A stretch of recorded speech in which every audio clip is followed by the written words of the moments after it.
శ్రావ్య TV ముందుగా headlines చూద్దాం. భారత్లోకి Tesla కానీ సెల్ఫ్ డ్రైవింగ్ కాదు. ఓరియో బిస్కెట్లు, చాక్లెట్ల మధ్యలో కోకైన్, మహిళ అరెస్ట్. వివాదాల్లో జనసేన నేతలు ఇలా అయితే కష్టమే. పదవుల పందేరం లెక్క చూస్తున్న చంద్రబాబు.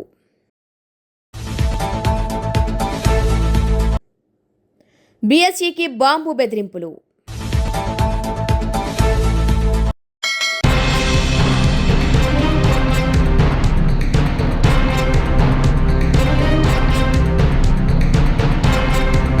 టెస్లా కార్లు భారత్లోకి ఎంట్రీ ఇచ్చాయి. కంపెనీ తొలిసారిగా సేల్స్ అవుట్లెట్లను ప్రారంభించింది. ముంబైలో మొదటి అవుట్లెట్ ప్రారంభమైంది. గతంలో కొంతమంది టెస్లా కార్లను దిగుమతి చేసుకున్నారు. కానీ నేరుగా ఇండియాలో అమ్మకాలు జరపటం మాత్రం ఇదే ప్రథమం. ప్లాంట్ పెట్టకపోతే అమ్మకాలకు అవకాశం ఇచ్చేదే లేదని చెబుతూ వచ్చిన కేంద్రం ఇప్పుడు అవకాశం కల్పించింది. ప్లాంట్ గురించి ఓ క్లారిటీ రాలేదు. టెస్లా అంటే ఎందుకు క్రేజ్ అంటే సెల్ఫ్ డ్రైవింగ్ కార్లతో ఓ విప్లవాన్ని టెస్లా తీసుకువచ్చింది. ఎలక్ట్రిక్ కార్లు దాని ఫీచర్స్ సెకండరీనే. ఇప్పుడు ఇండియాలో టెస్లా అందుబాటులోకి వచ్చినప్పటికీ సెల్ఫ్ డ్రైవింగ్ కార్లు కాదు. భారతదేశంలో ప్రస్తుత రోడ్డు రవాణా చట్టాలు సెల్ఫ్ డ్రైవింగ్కు అనుమతి ఇవ్వవు.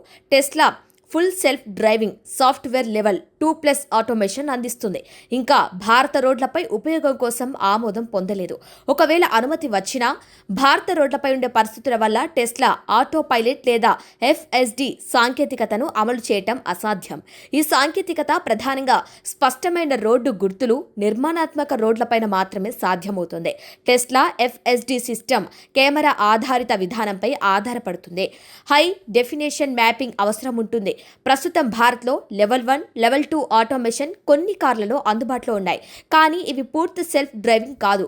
భారత్లో పూర్తి స్థాయి సెల్ఫ్ డ్రైవింగ్ కార్లు అందుబాటులోకి రావాలంటే కార్లలో ఉపయోగించే టెక్నాలజీ ఇంకా అభివృద్ధి చెందాలి. లేకపోతే భారత రోడ్డు మౌలిక సదుపాయాలు ప్రపంచ స్థాయికి ఎదగాల్సి ఉంది.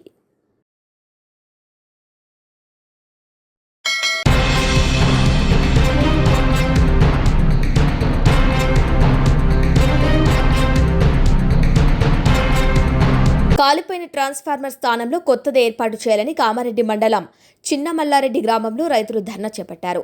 10 రోజుల క్రితం ట్రాన్స్ఫార్మర్ కాలిపోవడంతో పంటలకు తీవ్ర నష్టం వాటిల్లుతుందని రైతులు ఆవేదన వ్యక్తం చేశారు. సంబంధిత ఏఈ, డీఈలకు ఎన్నిసార్లు విన్నవించినా పట్టించుకోవటం లేదని రైతులు ఆగ్రహం వ్యక్తం చేశారు. నూతన ట్రాన్స్ఫార్మర్ పునరుద్ధరించడంలో ట్రాన్స్కో అధికారులు నిర్లక్ష్యం వహిస్తున్నారని ఆగ్రహం వ్యక్తం చేశారు. కాలిపోయిన ట్రాన్స్ఫార్మర్ కారణంగా తమ పంట పొలాలకు నీరందక పంటలు ఎండిపోతున్నాయని తక్షణమే కొత్త ట్రాన్స్ఫార్మర్లను ఏర్పాటు చేయాలని డిమాండ్ చేశారు. ఎమర్జెన్సీ కోసం ఏర్పాటు చేసిన ట్రాన్స్ఫార్మర్ పేలిపోయిందని, ఈ విషయాన్ని పలుమార్లు ట్రాన్స్కో అధికారుల దృష్టికి తీసుకువెళ్లినా ఇప్పటి వరకు ఎలాంటి చర్యలు తీసుకోలేదని రైతులు ఆవేదన వ్యక్తం చేస్తున్నారు. ఇప్పటికే సకాలంలో వర్షాలు లేక బోరుబావుల మీద ఆధారపడి ఉన్నామని పంటలు ఎండుతున్నాయన్నారు. ట్రాన్స్ఫార్మర్లు పేలిపోవడంతో మోటార్లు నడవటం లేదు. దీంతో సుమారు 80 ఎకరాల్లో వేసిన వరి, పత్తి, మొక్కజొన్న పంటలు నీరందక ఎండిపోతున్నాయి. పరిస్థితి ఇలాగే కొనసాగితే భారీ నష్టం వాటిల్లుతుందని రైతులు భయాందోళన వ్యక్తం చేస్తున్నారు. పంటలు చేతికి రాకపోతే అప్పుల పాలై తీవ్ర ఇబ్బందులు పడతామని పేర్కొన్నారు. వెంటనే ట్రాన్స్కో అధికారులు స్పందించి కొత్త ట్రాన్స్ఫార్మర్లను ఏర్పాటు చేయాలని డిమాండ్ చేశారు. రాజు, మాది చిన్నమల్లారెడ్డి గ్రామం. నేను ఒక రైతును. SS10 ట్రాన్స్ఫార్మరు మాకు దరిదాపుగా ప్రాబ్లం బట్టి నెల కంటే ఎక్కువ అవుతుంది.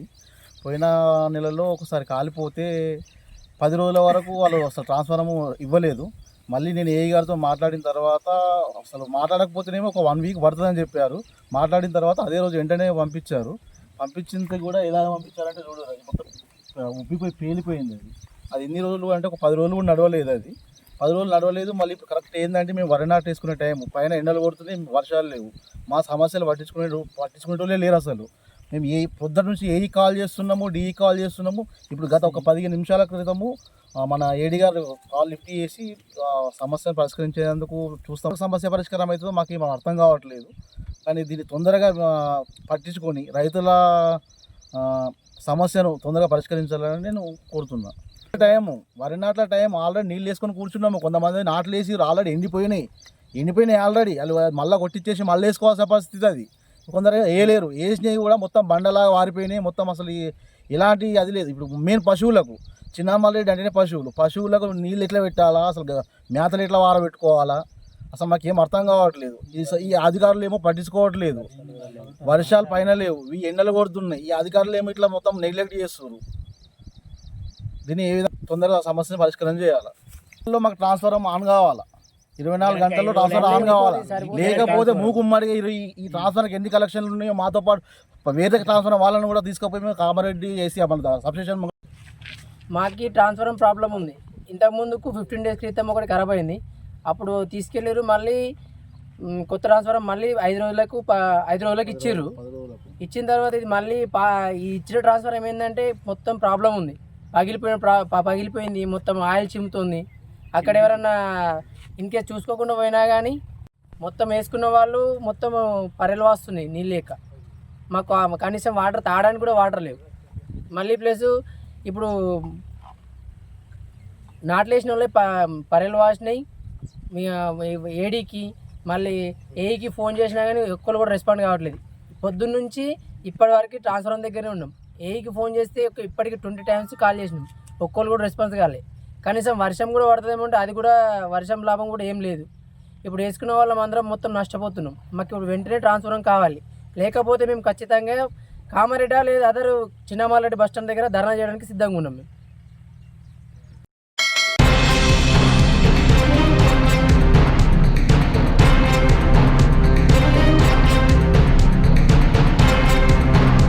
జోగులాంబ గద్వాల జిల్లా కేటిదొడ్డి మండలం కేజీబీవీలో ఇంటర్ ప్రథమ సంవత్సరం చదువుతున్న సాయి శృతి అనే అమ్మాయి మొదటి అంతస్తు నుండి కళ్లు తిరిగి కింద పడిపోయింది. హోంసిక్ వెళ్లిన అమ్మాయి నిన్న కాలేజీకి వచ్చిందని, వచ్చాక ఇంటిపై బెంగ పెట్టుకుని తిండి తినకపోవడంతో మొదటి అంతస్తు నుండి కళ్లు తిరిగి పడిపోయిందని కేజీబీవీ స్పెషల్ ఆఫీసర్ పద్మ తెలిపారు. మెరుగైన చికిత్స కోసం గద్వాల ఆసుపత్రికి తరలించామని పద్మ తెలిపారు. కాగా కేటిదొడ్డి కేజీబీవీలో చదవటం ఇష్టం లేక అమ్మాయి ఆత్మహత్య యత్నం చేసుకున్నట్లు విశ్వసనీయ సమాచారం. కేటీదొడ్డిలో ఫస్ట్ ఫ్లోర్ నుంచి కింద పడి కాబట్టి అరౌండ్ 8 గంటల పొద్దున ఈ ఇన్సిడెంట్ జరిగింది. వాళ్ళు వీడికి ఒక 9:45 10 AM వీడికి మన గవర్నమెంట్ హాస్పిటల్ తెచ్చారు. తెచ్చినాక మనం ఫస్ట్ మన డాక్టర్ సిఎంఓ డాక్టర్ అటెండ్ అయ్యి వైటల్స్ అన్నీ స్టెబిలైజ్ అయినాక మన ఆర్థోపెడిషియన్ సర్జన్ అన్నీ చూడడం జరిగింది. అది చూసినాక మనం కొంచెం అమ్మాయి వెన్నెంక దగ్గర కొంచెం పెయిన్ ఎక్కువ నొప్పి ఉంది అని కంప్లైంట్ చేయబట్టి మనం తీసుకుపోయి ఒక ఎక్స్రే చేయించాము. ఎక్స్రే చేపిస్తే ఆడ కొంచెం మనకి ఫ్రాక్చర్ ఉంది అని సస్పిషన్తో సిటీ స్కాన్ కూడా చేయించాము. సిటీ స్కాన్లో L1 L2 అనే వెన్నెంక దగ్గర ఫ్రాక్చర్ ఉంది. ఆ ఫ్రాక్చర్ని ఇప్పుడు పేషెంట్గా అయితే క్లినికల్లీ స్టేబులైజ్ ఉంది. మనం ఈడే అడ్మిట్ చేసి స్టెబిలైజ్ చేసినాక ఒక వచ్చే 2-3 గంటల తర్వాత మనం నిర్ణయం చేసి మనం మీకు అప్డేట్ చేస్తాం. నా పేరు పద్మావతి అండి, కేజీబీవీ కేటిదొడ్డి స్పెషల్ ఆఫీసరు. మా కాలేజ్ అమ్మాయి సాయి శృతి కొంచెం ఉదయం అనుకోకుండా కొంచెం నీరసం వలన కళ్ళు తిరిగి కొద్దిగా ఫస్ట్ ఫ్లోర్ నుంచి కింద పడడం జరిగింది. కొంచెం హోమ్సిక్తో నిన్ననే వచ్చింది అమ్మాయి హాస్టల్కి. హోమ్సిక్ కూడా ఉండింది. కొంచెం వాళ్ళ అమ్మకు ఫోన్ చేస్తే వస్తాను ఈరోజు తీసుకెళ్తానని చెప్పింది. కానీ అమ్మాయి కొద్దిగా అలిగి అన్నం తినకుండా కొద్దిగా నీరసంతో పడిపోయిందండి. ఇప్పుడు గవర్నమెంట్ హాస్పిటల్లో ప్రజెంట్ ఎక్స్రే కూడా తీయించాము. రిపోర్ట్స్ రాలేదు, ఇంకా వచ్చాక అప్డేట్స్ ఇస్తాం. చెప్పండి. ఫస్ట్ ఇయర్ బైపీసీ, 10th మన విశ్వభారతి స్కూల్లోనే చదివింది. మంచి మెరిట్ స్టూడెంట్. మాకు అడ్మిషన్ ఖచ్చితంగా స్కూల్లో కావాలి అంటే మేము కూడా ఓకే మంచి స్టూడెంట్ కదా, మంచి రిజల్ట్ కూడా వస్తుందనే ఉద్దేశంతో ఇచ్చాము. కొంచెం అమ్మాయి మరి హోమ్సిక్ ఉంది అనే కారణం కొద్దిగా తెలుస్తుంది. వాళ్ళ రిలేటివ్ వాళ్ళ మామయ్య చెప్తున్నారు హోమ్సిక్ ఉంది, హాస్టల్లో ఫస్ట్ ఉండదని చెప్పిందంట. మరి వాళ్ళని అడిగి తెలుసుకుంటాము. నీరసం కళ్ళు తిరిగి పడి అమ్మాయి కాలేజీలో చదవడం ఇష్టం లేకనే పైనుంచి దూకిందని ఇప్పుడు అంటున్నారండి, వాళ్ళ మామయ్య అంటున్నారు. మేమైతే మార్నింగ్ డ్యూటీ టీచర్స్ ఉన్నారు. అయితే మార్నింగ్ అనుకోకుండా నిన్న మధ్యాహ్నం ఈవినింగ్ కూడా సరిగ్గా ఫుడ్ తీసుకోలేదంట, కొంచెం లైట్గానే తినిందని చెప్తున్నారు టీచర్స్. నిన్నటి నుంచే అమ్మాయి వాళ్ళ అమ్మతో మాట్లాడింది అంటున్నారు, ఫోన్లో ఉండనని చెప్పింది అంటారు. ఇప్పుడు వాళ్ళ మామయ్య కూడా అదే అంటున్నారండి, కొద్దిగా ఇష్టం లేదని అంటున్నారు ఉండడము. మేమైతే నీరసంతో పడిందని మేము అనుకున్నాము, తీరా చూస్తే అమ్మాయి ఇష్టం లేక అనే విషయం. పైన డార్మిటరీస్ ఉంటాయండి, పిల్లలు అంతా అక్కడే ఉంటారు కాబట్టి మార్నింగ్ ఫ్రెష్ అప్ చేసే టైం కాబట్టి పిల్లలు ఎవరి పనిలో వాళ్ళు బిజీగా ఉంటారు, చూసుకోలేదు కొంచెం. ఫస్ట్ ఫ్లోర్ డార్మేటరీస్ ఏరియా ఉంటుంది అక్కడ నుంచి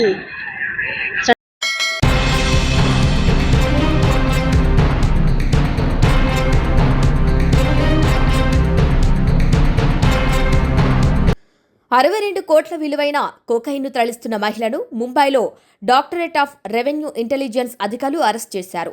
దోహా నుంచి ముంబైకి కోకైన్ తరలిస్తున్నట్టుగా వచ్చిన ముందస్తు సమాచారంతో తనిఖీలు చేపట్టారు.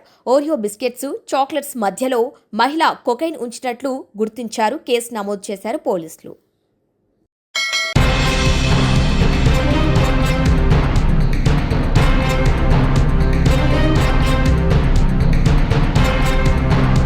సుల్తానాబాద్ సమీపంలోని సుగ్లాంపల్లిలో కత్తిపోట్ల కలకలం రేపింది. భార్యాభర్తల పంచాయతీ విషయంలో ఈ వివాదం నెలకొన్నట్టుగా తెలుస్తుంది. బొలేరో వాహనంలో వచ్చి కత్తులతో దాడి చేశారు దుండగులు. ఇక దాడిలో ఇరు వర్గాలకు చెందిన 2 మృతి చెందగా, మృతులు రాఘవాపూర్ గ్రామానికి చెందిన గణేష్, ఓదెల మండల కేంద్రానికి చెందిన మల్లేశంగా గుర్తించారు. మరో 3కి తీవ్ర గాయాలయ్యాయి. ఇక మృతదేహాలను సుల్తానాబాద్ ప్రభుత్వ ఆసుపత్రికి తరలించారు. పెద్దపల్లి ప్రభుత్వ ఆసుపత్రికి తరలించగా మృతుల బంధువులతో శోకసంద్రంగా మారింది ఆసుపత్రి ప్రాంగణం. పెళ్లి చేసి 20 సంవత్సరాలు అవుతాను. గట్టిగా పెళ్లి చేసి 20 సంవత్సరాలు అవుతాను. 20 సంవత్సరాల నుంచి అని ఎన్నడూ వాళ్ళ గొడవలు బిడ్డలు లేవు. మొన్న వాళ్ళు దేవతలని మొక్కుంటారని పిలిపించారు. ఏది బావని బామ్మర్దులు పిలిపించి ఆడికి వచ్చినాక వాళ్ళు కొట్టిరు. అక్కడ బావని తాగినాక కొట్టి ఏం చేసిరంటే చెల్లని వాళ్ళ దగ్గర ఉంచుకొని బావని నిలగొట్టిరు. నిలగొట్టినాక మేము పంచాయతీ కులానికి వచ్చినాం. కులాన్ని పెద్ద మనుషులు పిలిపించి పెద్ద మనుషులు వచ్చినాక మేము పెద్ద మనుషులు దాంట్లో మాట్లాడుకొని నా చెల్లెని దొలంతాను అన్నారు వాళ్ళు. అన్నాక సరే అని పెద్ద మనుషులు తీసుకొచ్చినాక కూర్చున్నాక మాత్రము అచ్చిరు కథం బుల్లర్ల మొత్తం కట్టెలు కత్తులు గొడ్డలు పెట్టుకుని అత్తనే మీద పడ్డారు అంతే. అంటే పాత కక్షలు ఏమైనా ఉన్నాయా? పాత కక్షలు అన్నది ఎలాంటి లేవు. వీళ్ళు ఎన్నో పెళ్ళయి 20 సంవత్సరాలు అవుతారు. 22 సంవత్సరాలు పెళ్ళయి వాళ్ళ బిడ్డ కూడా ఇప్పటికి 18 సంవత్సరాలు. వాళ్ళ బిడ్డ కూడా 18 సంవత్సరాలు. అయితే 18 సంవత్సరాలు పెళ్ళయి 20 సంవత్సరాలు అవుతుంది. వాళ్ళకి 18 సంవత్సరాల పాప కూడా ఉన్నది. వాళ్ళు ఈ కక్షలు పెట్టుకొని వచ్చి మీదికి వచ్చి నా చెల్లెని ఇట్లా ఇబ్బంది పెడతానని వచ్చి వాళ్ళు దొరకబట్టి ఎట్లా అట్టం కొట్టి కత్తులు అనుకుని పొడిచిరు పెద్ద వాళ్ళ సమక్షంలో మాట్లాడంగా. అంటే ఇప్పుడు ఒకటే కుటుంబం కదా ఇది? ఒకటే కుటుంబం. ఏంటి యజమాని పేరు? ఈ పెళ్ళి అయిన వాళ్ళది.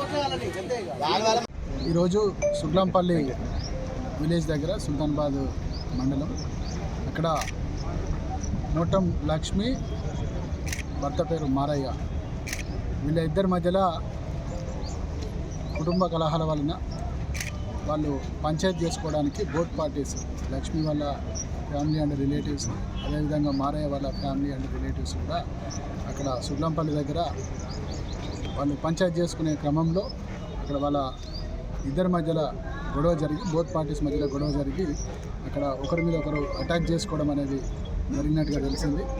ఈ గొడవలో బోత్ పార్టీస్ సైడ్ నుంచి కూడా ఒకరు చనిపోవడం జరిగింది. ఇటు భార్య వాళ్ళ తమ్ముడి వాళ్ళ ఫ్రెండ్ ఒక అతను ఈ గొడవలో చనిపోయినట్టుగా తెలిసింది. అదేవిధంగా భర్త వాళ్ళ సైడ్ కూడా వాళ్ళ బ్రదర్ చనిపోయినట్టుగా తెలిసింది. దీనికి సంబంధించి ఇన్వెస్టిగేషన్ జరుగుతుంది. ఆ డీటెయిల్స్ అన్నీ వెరిఫై చేస్తున్నాం. Thank you.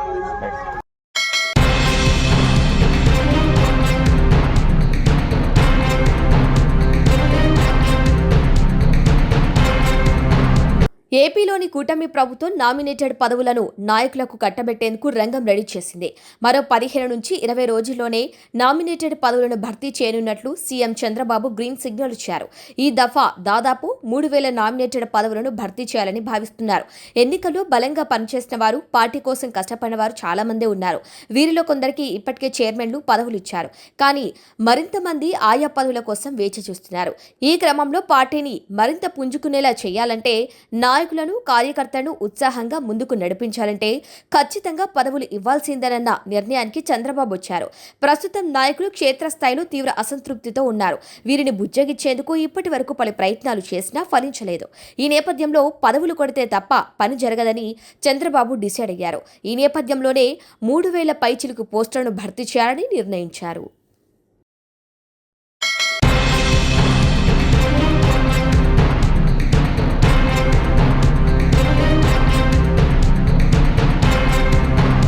Bombay stock exchange bomb బెదిరింపులొచ్చాయి. ఎక్స్చేంజ్ టవర్ భవనంలో 4 RDX IED బాంబులను అమర్చామని, మధ్యాహ్నం 3 గంటలకు అవి పేలిపోతాయని దుండగులు ఈమెయిల్ చేశారు. BSE సిబ్బంది ఫిర్యాదు మేరకు వెంటనే అక్కడికి చేరుకున్న పోలీసులు క్షుణ్ణంగా తనిఖీలు చేపట్టారు. నకిలీ బాంబు బెదిరింపులు గుర్తించారు. అయితే బాంబు బెదిరింపుల మెయిల్ కామ్రేడ్ పినరాయి విజయన్ పేరుతో వచ్చినట్లు పోలీసులు గుర్తించారు.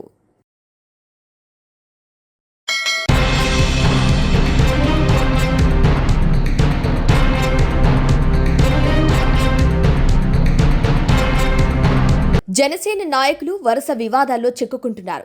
ఎప్పటికప్పుడు వారిని పార్టీ నుంచి సస్పెండ్ చేస్తున్న అంశాలు కూడా తెలిసిందే. నిజానికి జనసేన పార్టీ అంటే నిబద్ధతకు, ప్రజాసేవకు, ప్రశ్నించే తత్వానికి కీలకమని ఆ పార్టీ అధినేతగా పవన్ కళ్యాణ్ పలు సందర్భాల్లో చెప్పుకొచ్చారు. తాను కూడా అదే విధానాన్ని అవలంబిస్తానని ఆయన అన్నారు. అయితే అనూహ్యంగా పార్టీలో జరుగుతున్న పరిణామాలు పార్టీని, పార్టీ అధినేతను కూడా ఇరుకున పడేస్తున్నాయి. అయితే ఎప్పటికప్పుడు ఉపేక్షించకుండా ఆయన చర్యలైతే తీసుకుంటున్నారు. కానీ నాయకులలో మాత్రం మార్పు పెద్దగా కనిపించడం లేదు. గతంలో పార్టీకి బలమైన వాయిస్గా ఉండి ఎన్నికల సమయంలో జనసేన తరపున ప్రచార గీతాలను కూడా అవలంబించినటువంటి జానీ మాస్టర్ తర్వాత కాలంలో లైంగిక వేధింపుల కేసులు ఎదుర్కొన్నారు. దీంతో అప్పటి వరకు ఆయనను పార్టీ ప్రచారకర్తగా, పార్టీ అధికార ప్రతినిధిగా నియమించిన పవన్ కళ్యాణ్ ఆయన్ను పార్టీ నుంచి తప్పించాల్సి వచ్చింది.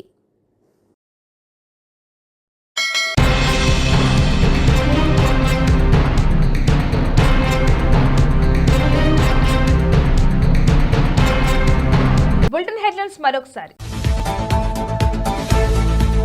భారత్లోకి టెస్లా, కానీ సెల్ఫ్ డ్రైవింగ్ కాదు. ఓరియో బిస్కెట్లు, చాక్లెట్ల మధ్యలో కోకైన్, మహిళ అరెస్ట్. వివాదాల్లో జనసేన నేతలు, ఇలా అయితే కష్టమే. పదవుల పందేరం లెక్క చూస్తున్న చంద్రబాబు.